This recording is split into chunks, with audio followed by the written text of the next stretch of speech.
Добре, последният ни лектор за деня е Мислав и той идва от Хърватска да ни говори за разни работи. Мислав е доста заинтересуван от един тон open source неща и участва в доволно количество. Само искам да питам един бърз въпрос. Има ли хората, които са писали на Rails? Добре. Мислав ми забрани да казвам защо задавам този въпрос, но вероятно вие знаете защо. Както и да е, добре. Директно Мислав. Hi. Hope he didn't say anything bad about me in Bulgarian. So, my talk is going to be something interesting, but first I'm going to ask you a question, it's a rhetorical question. We're going to open with this, and we're going to revisit the same topic later after I make many digressions, which I usually take, is what is X in this case? And what I'm going to do during this talk is I'm going to revisit what are the various X's in our history of our communities and computing in general, right? But this actually happened, and we're going to see what it was later. Just keep that in mind. All right, so I'm going to talk about communities, and I'm going to talk about people. I'm going to talk about feelings. So open source communities aren't all perfect, they aren't all good. And you've all noticed there are often conflicts over trivial details. There is online hate and criticism, what we call flame wars, sometimes directed personally against some people, which is not very fair because we're discussing technical choices here. I'm going to see who our leaders are, some of them at least, and are they setting a right example of how we should behave to each other. And I'm going to talk a little about how we can become better. Obviously, I'm not going to talk only about evil stuff, right? So first digression is, it's my first time in Sofia. So thanks to Stefan Kanev and Mitya for inviting me here to speak. And the first day I took the free Sofia tour, and I promised I'll tie this back in somehow to the topic of my talk. But just for some interesting things that I learned, we started at the Palace of Justice, and there's this lion, and I learned that Bulgarian people are obsessed with lions. So that means that the whole country was overrun by lions at some point. And they asked us, what's wrong with this lion? And I couldn't see that. And then some woman noticed that it has both of its feet, right feet in front, so that would be very awkward if he walked, if we see actually walking like that. So that's an interesting thing I haven't seen. And then we were also in the presidential palace, where there's this really realistic depiction of a lion. This is a monarch of the time probably wanted the fierce lions to guard the gate, and kind of this is what they came up with. And I believe this is the ultimate Bulgarian troll face right there. And this is the guards at the presidential palace, in front of who our tour guide stopped, and she was explaining how this is such a boring and dull job, and why would anybody do that? And I'm just like, they can hear you. And they're like, oh, relax, they don't speak English. But they seemed like they might understand what she was talking about. They look sad. And there's the president over there, trapped inside. And then she took us to the underground, and here was something interesting happened, except the ancient Roman over there. She actually sang for us because she liked the acoustic there, even though she was visibly like shy and very insecure about her singing. Well, we got her to sing, and then she sang something for us, and that was really cute. And I was also like learning Cyrillic. And it's really interesting. I knew some before, but not very good, and I have to learn some extra. So I guess here my shirt wouldn't like come out very well, because it would be something like this to my knowledge, and I don't think anybody would be amused by that. And I also realized that the Cyrillic method brothers are perhaps the ultimate trolls, because of the language they invented. I mean, come on.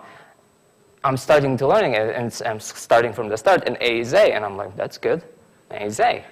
And then B is not B is a V. And I'm like, well, okay, that's strange, so what's B then? And then B is the thing which doesn't have a piece, right? So All right, and then I also learned that Chilean method brothers love flipping things, like flipping and mirroring things. So they flip the V over, and now it's a cursive style of writing the L, right? So, all right. So I'm beginning to the middle, and there's the M. M is good, but lowercase m is not. So the lowercase m is not M. It's kind of cursive for T, if I remember correctly, which is like, no, they're just trying to confuse me at this point. And well, how is N written? So there's no N. N is written as H. But there is N flipped over, which these Chilean method brothers really like. And the N flipped over is not even an N, it's an I. So they obviously hate me. So there's a P, and I think, well, at least there's a P. No, P is an R. Because, that makes sense, right? I mean, they're really different letters. And of course, they need to flip things over some more. And now they have to combine two letters into one, two sounds into one. And, so really, and they're like, the ultimate trolls are not even like satisfied. We cannot have all just letters. We also have to have numbers in there. So there's a number 3. So just to let it in there. And while learning it, I also noticed, I don't know if you noticed, but it's not sorted well. It's randomly ordered, like A, B, V, G, D, A. So I sorted it out for you, and I hope you're. We can contribute that to Wikipedia, where I got it from. So just so you're aware, So, in the end of Free Sofia tour, we'd end up at Hagia Sophia, I guess, at the church that's called Sophia. I forgot its real name. And we end the tour, and I was talking to this tour guide, what motivates her to do this. And it's obviously Free Sofia tour, so you're not obligated to pay anything. You can tip her, and a lot of people tip her. I didn't have any local currency. But it's obvious this is not, the money is not the primary reason she's doing it. She's kind of like doing it just out of love for the city, which she's not even from. She's from Plovdiv, which Sofians like a lot, and Plovdiv like Sofians, as I heard. And she's doing this in her free time, out of love, to show people the city. And yeah, optionally she gets tips as well, but it doesn't seem like that's the primarily the reason. And they're the whole organization of volunteers that do this like this. So what does this remind us of? This is where the digression comes back in, where the people contribute to open source. And I try to list all of the reasons that are primarily we share, but there are so many different reasons. I try to compile them into some kind of list of smaller topics that are more broad. There's desire to be recognized, right? So you have a lot of names of popular people out there developing some software, and there's a list of all the people who helped, and you would like to be as well recognized that your skill and your knowledge can be among that list, and that people see that you're a capable individual. There's this desire to be included. We all want to be included. So we have subgroups and subcultures, and we dress a certain way, and we have our hairs a certain way, and something like that, to kind of be a part of something always in any aspect of our lives. And we are also have this empathy towards other people. We had a problem and we solved it, and now we've solved it, right? We can just keep using it on our computers. We don't have to share it with anybody, but we still do. We take the extra time to share it because we don't want other people to have the same problems as us. We want to save them time, and because we wish for somebody to have saved us time. And pride for their own work. I'm proud of some of the things I've built, of course, not like a year after. It's the worst thing ever, but at this time that I'm doing that, pursuit of fame is also a viable thing because, I'm not talking fame as in, Torvalds fame or something like that, but fame as in like that a lot of people know that you've done something, and then people can say, hey, that's the person who done that thing, which helped us all. And that's really That's really good feeling when that happens, right? So which of the motivations on the list are kind of valid and which are for some kind of selfish reasons? And that's kind of like a trick question because none of them, right? All of them are perfectly valid. The reasons, all of them should be recognized. And if we were truly selfish, we wouldn't be participating in this kind of community at all. We would not be participating. We would not be here in this room. So even the pride and the things that people call selfish reasons aren't really selfish in the context of people who actually contributed something.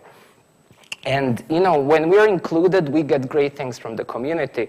We get support, education. We get to socialize. Most of my friends in my life are from open source, and we get networking. Most of the all of the jobs I ever got were because somebody noticed me through open source and offered that I do something for them which are not open source, which should be paid, which will be paid. And I love this quote. I love this whole talk. There's this short talk by Clark Shirky about, he's talking about Perl, but he was not talking about Perl specifically. He just used it as an example. And he said, because millions of people woke up this morning loving Perl, because this happens every day and this happens continuously, that's the reason Perl exists. At the point where people will stop loving Perl, it will cease to exist, or at least it will cease to be updated. But he's a person obviously connected to the Perl community. I'm not so much. For 12 years, supposed to his talk, and this was happening day after day after day. People were supporting each other, and he was amazed by this community. And then if you substitute Perl for Linux, if you substitute the word Perl here for anything, it would still be valid, right? Millions of people wake up one day loving something, and that's why we still keep it existing. And for me, some benefits of the community was, as I said, most of my friends I have in the community, I could, for instance, tweet that I'm going somewhere, and because a lot of programmers follow me, I could ask them, hey, can I stay at your place? And I did it in several cities, and it always works, sometimes in 30 seconds, sometimes in a couple of hours. But the ability that I can have this is just amazing. And some people that are not in our programming communities wouldn't believe that programmers can come in together like this. And to form these social bonds, which have nothing to do sometimes with the act of programming or typing in a terminal or something like that, right? However, this was a digression as well. I was talking about happy things. I wasn't starting with happy things. However, we are also losing people from our communities. We also have very bad karmas in our communities, and we have people not treating people very well in our communities. Some examples that I found, I did a lot of research, I found tons of examples, and I was not able to show it all.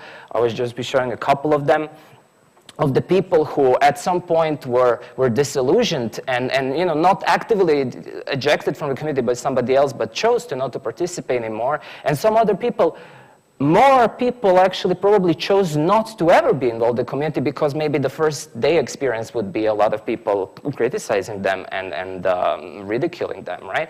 So we have a person that resigned from Debian here. I don't know who this person is. It is from a blog, somebody's blog. And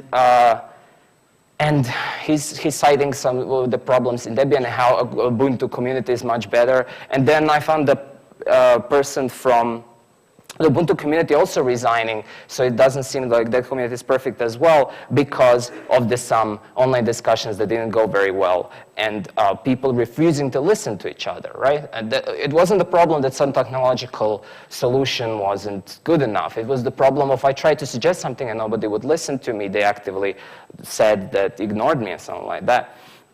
So we are kind of like, what we're thinking about people is that a random sampling of the population are haters, people who are just, nasty and just gonna provoke you. And this is what this saying comes from, haters gonna hate. And these haters are hating, that's what they do. That's what we think they do. We dismiss other people's feelings and other people's reactions. And what happens in this Ole Flamor as, well, this person is just a hater, so we can just hate them back. And at that point, we become the haters as well. So this cycle of this bad emotion kind of is like this I don't know the expression, for feedback loop, which just amplifies until everybody is not feeling very well. And I'm going to try to explore here my reasons why, my theories why. I'm a programmer. I just spend my time in a terminal. I don't have a background in psychology, sociology, anything like that. So don't believe anything what I say, except if it makes sense to you. What I noticed is I'm a guy myself, and what I noticed growing up that guys we have certain expectations of the guys in our community, in our tech space. We are all rock stars and ninjas, obviously. We are just searching and benchmarking for the fastest solution, the best of whatever. We disrupt all of the market, the startup community, and we're broing down and crushing code all the time, and technology can solve all of the problems, right? We believe that, there are no human problems. We kind of evolved past that, and now we can solve every problem with technology, and it doesn't matter how we act anymore, because now we're on computers. It doesn't have feelings, right? But we forget that people on the other side have feelings, right? And the culture of masculinity then, because most of us are male in tech culture, is prevalent, and then it's also making us trying to spend most of our time trying to hide vulnerability, hide the things we don't know, we don't understand, and pretend we understand everything, and avoiding shame in a way of avoiding exposing ourselves to being shamed. And we are also trying not to be perceived as feminine because we're masculine, right? So feminine is all that we think is weak and vulnerable and affected by emotions. So we try not to be affected by emotions and not to show that emotions matter to us at all. We're guys, so emotions don't matter. And then we get reactions like this. Then we get discussions like this when, Dropbox was announced on Hacker News, now a very successful company. There would be Linux experts that will come, oh, I can solve this with, trivially by getting an FTP account and mounting it locally. We call, yeah, I bet you could do that. I mean, a lot of people have synced directories before. You can use rsync. It's a one-liner, right? But Dropbox solved the problem for a different kind of people that you are, not Linux experts, right? And here is a person not being able to understand that there are other people who might not know how to mount something locally, curl FTPS, FS, right? And SVN or CVS, okay, this is dated, right? This is from a few years ago, but still. A lot of people still don't know today how this is done. But we have such people who have this narrow-minded, and I'm also often such person who has this narrow-minded opinion that all of the people know what we know, and all of the people can just use their super knowledge to solve their problems on the computer, right? Back to the first slide, back to this question. Now we're going to see who real sissies were, right? So when the X first appeared, and you can apply this to everything. We can say this is Ruby programming language, right? Because a lot of people, including me, dismissed Ruby as something that only sissies would use because it just looked ridiculously unrealistic. Actually, this was the assembler. When the first time assembler appeared, a lot of programmers dismissed it, and this is actually true. That they didn't want to waste precious machine time to do the assembly. So what was the alternative to assembler? Well, absolute binary, right? If you're not coding in absolute binary, you are sissies, right? That was the mantra at the time, right? I now consider people to be coding in assembler to be hardcore, and most of you are, but at that time they were the sissies, right? So after the assembler came Fortran, right? We get the same, this is years after, we get the same reaction. Most of the programmers said it couldn't be done, then if it could be done, it will be too wasteful of machine. Why would we waste machine time when we can do all the work ourselves? And, well, we would waste machine time because we didn't want to do mechanical work. We want the machine to do the work, right? And a lot of people felt like this kind of skill of, doing raw binary and doing assembler was slipping through their hands while the computer was doing their work. And then they realized that their work was not being computers, their work were being humans and talking to each other and developing new ideas, not about calculating and doing arithmetic or something like that. This was in the 1950s when assembly and Fortran came. Fortran came in the end of 1950s. And of course, I was alive then and witnessed all of that. Now, I gathered this all from different sources. And you can notice who was programming computers at that time. not related to this to reactions at all. I don't believe that women react in this way. The sources I got is that all of the men in prominent positions will react in this way to propose changes, right? So from the 1950s and also in the 1960s, at first we started giving women this task of programming computers because the real sissy stuff was, before even that, real sissy stuff was programming computers. The masculine stuff was hardware, and it's still like that in Japan right now, where masculine stuff is really hardware, and if you're doing something in software, you're less masculine, you're perceived as less masculine there. But actually, women were pretty good in what we gave them to do, this clerical work, and they started programming, and they started being pretty hardcore, and then we realized, well, fuck, this programming is hardcore. We should kind of push them out. So over in the 1960s, there was this very subtle, trying to get more men into the field. Just your child, and it doesn't have to be your super hardcore skill in a text editor, right? This is David Annemar Hansen, creator of Rails. He's literally a race car driver, so you cannot get more stereotypical male than that. And this is how he responds when he gets criticized. He got criticized by a lot of women by supporting some sexist talk like 3 years ago or 4 years ago, something like that. And this is his stock answer for why he is not being gentle to people. He's just what he is. If you can deal with that, I'm sure we're going to get along, it's fine. But if you can't deal with that, then, you're just going to suck, because he's going to stay like that. He's not going to try to understand one point of view, and he's not going to try to understand your emotions. And this is the tone which he has in every online discussion, even when he's wrong. And eventually, I was involved with a lot of flame wars with him, and eventually we got to change his opinion, but he would never admit it, because he said, I will never admit, I will never apologize. And sometimes he does change what he does, but he pretends that he decided that he changed it, not that he was ever influenced by any of our criticism. And this is the typical deal with it response that you get fed so often in online communities, right? We have deal with it thrown at us all the time. It was thrown at me a lot when I was going in some online communities as well. This is another very nice person in our tech community. And I'm sure a lot of people, you know who that is. But, how would you imagine a person that communicates this way? You couldn't imagine that the person who communicates this way is a great leader. You could imagine, the only thing you can imagine that the person communicates this way is a great asshole, not a great leader. Maybe a skilled developer, but not a great leader. And this is of course, Linus Torvalds, who actually talks this way. So he criticizes one kernel developer for not being up to his standards, but then again, when he releases a kernel version, he's like, well, this is one of those rare perfect kernels. And if something breaks with it, which he released, you can rest easy knowing that it's all your own damn fault. And you should fix your evil ways. And he kind of also managed to cram bestiality in here as well, which is nuts, right? But obviously this is a joke. He knows that all software has bugs, and he doesn't say this is actually a perfect kernel. But he actually jokes about him being better than everybody else. Well, he's actively shaming people in the community like that. And so does being an arrogant know-it-all asshole who's so smart that it makes up for every other shortcoming, does that remind you of something, right? Because we're obviously surrounded with a lot of these leaders.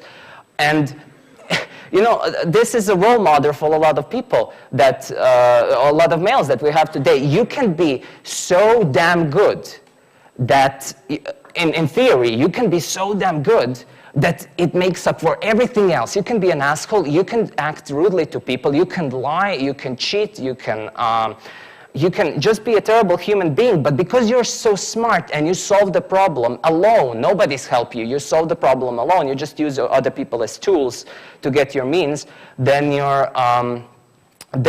this is the goal. This is how we, there's a role model for a lot of people. But actually, no, you're just terrible human beings. They're solving the problem. In medicine, yeah, it might be saving somebody's life, but in tech, we're not saving any lives unless it's a medical startup, a medical product. We are trying to be nicer people to other people. So it doesn't make sense to try to be so smart and so good that you are shielded away from any responsibility of acting nice to each other. It actually makes more sense to try to be a better person and then sacrifice some of the, computing cycles, some of the technological solutions because, they were not the primary goal was to have us connected and have us work on stuff together and be nice to each other, right? So leaders should be primarily nice and then produce results, not we should be apologetic for Torvalds for being an asshole, but he produced results, he makes a kernel. Yeah, so what? That's one of the kernels. It's one of the news kernels, right? It's, if there wasn't Linux, there would be something else. But, we still shouldn't be tolerating a lot of difficult people. Being our role models or stereotypes of what is hardcore and what is not sissies, right? And, there's this book which I read, which inspired me to do a lot of this talk, which is called Daring Greatly, How the Courage to be Vulnerable Transforms the Way We Live, Love, Parent, and Lead. And it's especially recommended for people who are parents or who want to be leaders or are leaders, for managers and people in high positions, because it's incredible. Actually, it completely turns some of the stereotypes under its head, and also it says you, well, it's good that you're vulnerable, and it's good that you feel emotion. And I was like, when I was approaching this book, I started reading it precisely because I thought being vulnerable is bad, and I try not to show it. And I was obviously Dr. House kind of guy who always knows and solves everything by his superior intellect and brain power, and doesn't consider what brought us all here together. So she obviously she didn't talk about online communities and programming and flame war. She talked about just people in general, but she said some amazingly smart stuff. We judge people in areas where we are vulnerable to shame, especially picking folks who are doing worse than we're doing. I mean, do you recognize something for this? We have online forums where people are picking on people who did some, who are newbies, who are newcomers, and might not know how to do some technological choices, and then we shame them as a way of masking our own vulnerability and then asserting our position of dominance of not noobs, whatever the word for that is. And what I learned is that vulnerability is a good thing if we're not trying to hide it, because everybody's vulnerable unless you're, Terminator. And everyone experiences shame all of the time. Right now I experience, oh, what will you guys think about me, blah, blah, blah. So, however, we can try to avoid shaming other people. We can embrace, something's going to feel shame, I'm going to try to plow it, but in the meantime, I'll try to not shame other people by saying them, hey, use Emacs, I use Vim, so you must suck, bro. And yesterday at the dinner, we were kind of making fun of Emacs and Vim and something like that. And of course, Vim is superior, but that's not the point. The point is that we can have different choices and still get along. So how do we combat this? She has a lot of great advice. Shame has to have words wrapped around it. If we start to talk about it, it loses its grip on us. So for instance, when I started to talk about it, this is the first talk of the kind I'm giving, but when I started talking about with other people and with friends, it kind of like dissolves somewhere. And it's really working. It cannot survive empathy. So shame cannot survive that we actually feel try to imagine what the other person is feeling and act accordingly on that, because then we wouldn't ever shame somebody if we could feel how that, if that moment we can understand how we would feel if we were in their position. So how can we apply this to the online discussions? I started doing that lately. I'm maintaining a lot of open source projects. I'm communicating with people online a lot every day. In fact, I tracked my time, and 60% of all of my time on computers is done participating in open source software and online communities, and most of it is not coding, it's actually communicating with people, and then a lesser part is actually coding, right? So we have to understand where a person who's posting is coming from, right? We cannot criticize and shame them if we actually kind of see where they're coming from, especially if they're newcomers, right? We always like to make fun of newcomers because they don't know things. Yeah, that's the definition of being a newcomer. We don't know things. We don't know how to compile this. We don't know how to know where this bug came from with this stack trace, so we should help them. So whenever I'm have this kind of impulse to react to a person, oh, how could you not know that? I first look up the GitHub profile. They obviously commented on some of my GitHub projects, so I look up the profile, and if I see they only joined GitHub recently, they don't have any other contributions, I'd be extra nice to them. On the other hand, if I see they maintain 20 projects of their own, I can just say nope and close it and be certain that this person absolutely understands where I'm coming from, because I did that sometimes, but I choose what I'm going to say based on the type of person I'm talking to, not based on the kind of person that I am, a super rock star that backflips into his car and drives away while saying deal with it, right? And explain to others where you're coming from as well. Because you want people to understand you, so you have to explain. You cannot just say, "Oh, this doesn't work for me. You're assholes," because now I lost a bunch of time because of you. You have to explain. I tried to use it for this, and then you might be proven wrong. They might say to you, "Well, you tried to use it for a wrong thing," right? So you should offer people a better understanding of yourself, and that also means displaying some vulnerability. That means admitting a lot of the times what you don't know. You can criticize technical choices. I do that every day. I come up to people's projects and I say, well, this sucks. And I was like 2 times until now, I actually opened a ticket on somebody's project saying, please shut down this whole project. It's that bad. It's unsalvageable. But I would not say to the person, you're bad, you're an idiot. I would explain with a lot of detail why is it bad, while the net effect of this whole project is harmful, and it would be better that it didn't exist ever. And actually, when I said it like that and not offended the person, the people would reply to me positively. Even if I was criticizing their work, they would be hurt, of course, and they would be feeling a little shame, of course.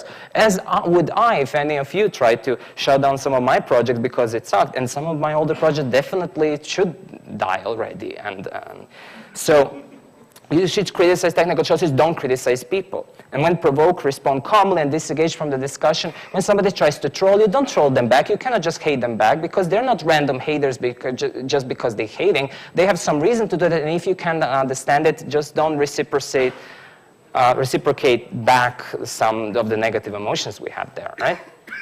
And so learn to admit that you don't know what some things do, and this is pair programming, especially. If you haven't heard of pair programming, you should start doing that. It's especially great for that, because on an hour-by-hour basis, you are forced to admit that you don't know what something is doing. You should ask for help, express gratitude all of the time. When somebody does something amazing, you just don't just silently nod in front of the computer. You should say to them, "You're fucking amazing. I love you." And assist newcomers is a great way to keep reminded yourself where everybody's coming from a place of not knowing what the fuck is going on in technology, right? So this is how an old manual looked like for programming, and this is the first assembler, or the second assembler, and this is how I'm learning programming right now from a book about Ruby, which is illustrated with cartoon foxes, right? Obviously, Ruby is a language for sissies, but I actually like it. I like being a sissy. I wouldn't like to do the other thing on this screen. I like to do the next thing, because I want to solve some problems, not being obsessed about what is hardcore. And I think more people in our community should just, stop minding that, we're something perceived as and weaker and more emotional just because we have technical choices that help us being a little bit happier and, enjoying things more, whether they are a little bit slower and worse and everything. And Ruby comparing to assembler is deadly slow, but nobody's coding websites in an assembler, right? As much as I know website in C, but not in assembly. So, and as a result, we can have communication like this. For instance, I worked for some time in GitHub, and internally at GitHub, there is communication which is only comprised of emojis, which is amazing thing. And in open source, I also get from people who were once my heroes and who I learned from are now thanking me for some of my work on their project. And this is an amazing thing to be a part of. And yeah, that's all I have. Thank you.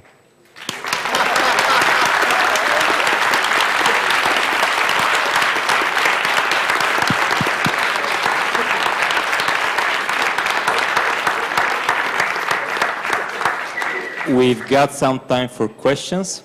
Anybody? Ако искате, питайте на български, мога да преведа.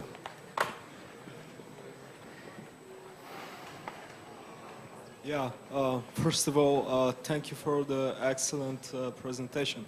Thank you, really. I learned a lot of new things from you, and it's...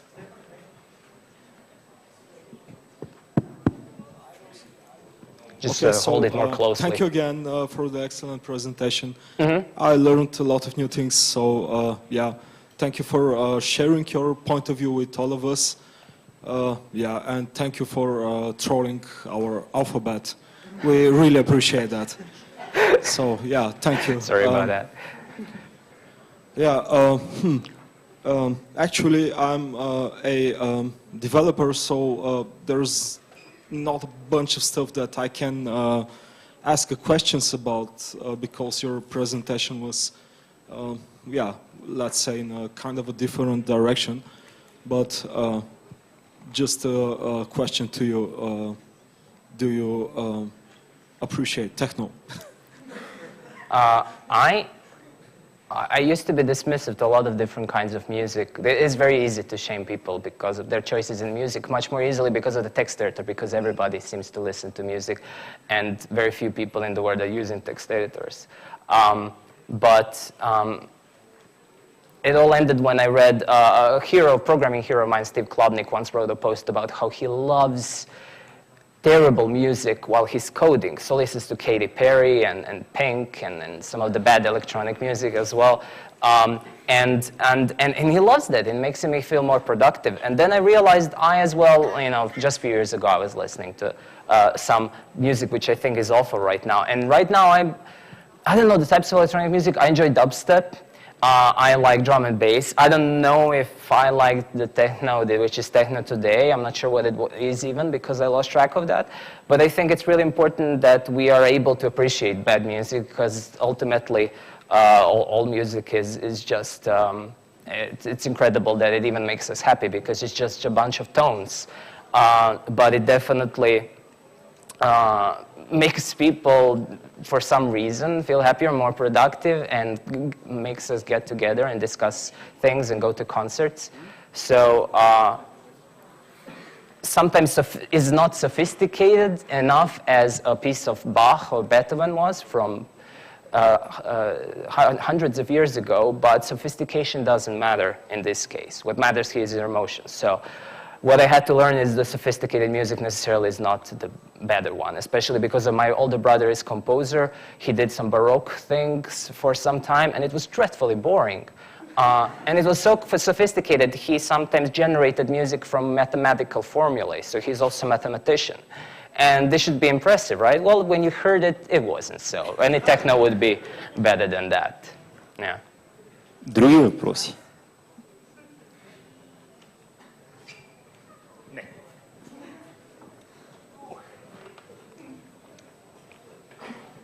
Thanks for the excellent presentation. I have the following question for you. You talked in one of your examples about the problems in the Debian community, in another example about the problems in the Linux community. I've noticed as an open source developer myself that most big problems have the same leadership problems, and these problems are really infectious because people tend to look up to those people as their heroes. They mimic their behavior, and the problem deepens and deepens, and they're not going to come here and listen to you. So I think that we're in a deadlock situation. There are the people that know that this behavior is bad for business, for the project, for the community, and those that think that this is the attribute that made those projects great. So what do we do? Yeah, I mentioned, maybe I didn't stress it enough in my talk, is that we say, well, obviously their approach to work, like Torvalds's tone works because he gets a lot of people scared, and then they bang on quick keyboards really quickly, and then we have an amazing kernel, right? And this is obviously what works, but I don't think I've said that the Linux kernel works despite of some of the bad people working in the kernel and being core maintainers in the kernel, despite of that, not because of that. So a lot of people don't know that. And As well as like people say, well, Steve Jobs was a great leader in technology because, you know, he invented the iPhone and he did some amazing things. Yeah, he was nasty to some people, but the means justified the cause, right? And the answer is no. First of all, a lot of stuff that Jobs is attributed to, he didn't actually invent. He just presented it on stage. He proved it and then presented it on the stage. That's not inventing.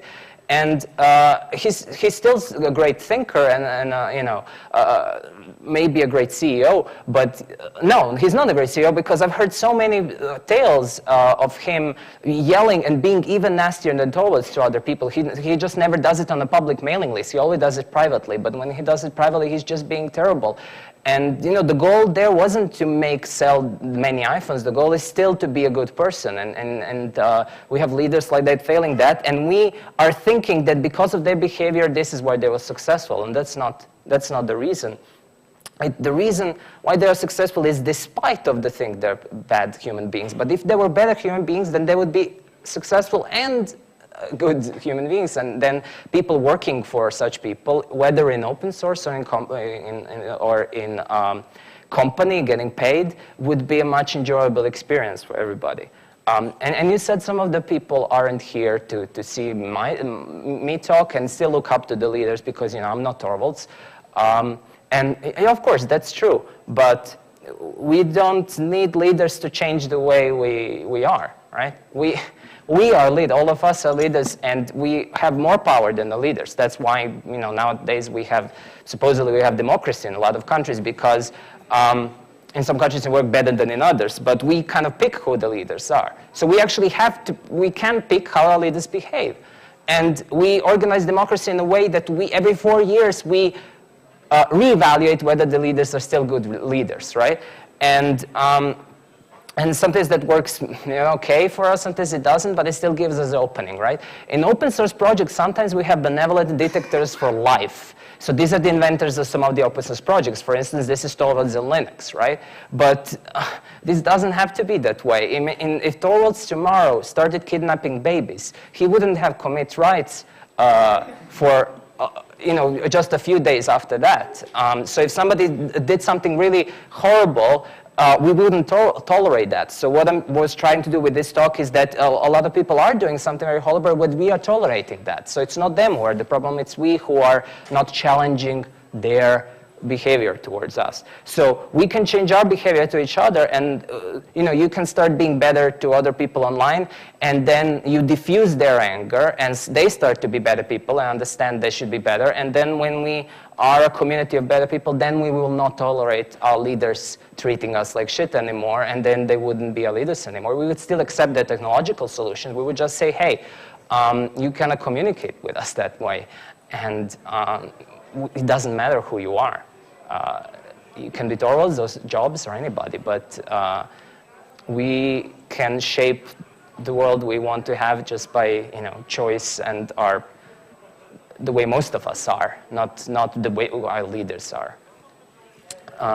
So I was maybe hating on a lot of our leaders and very pulling it out of context. They did a lot of amazing stuff, and they surely communicated daily with other people very more civilly and in a manner.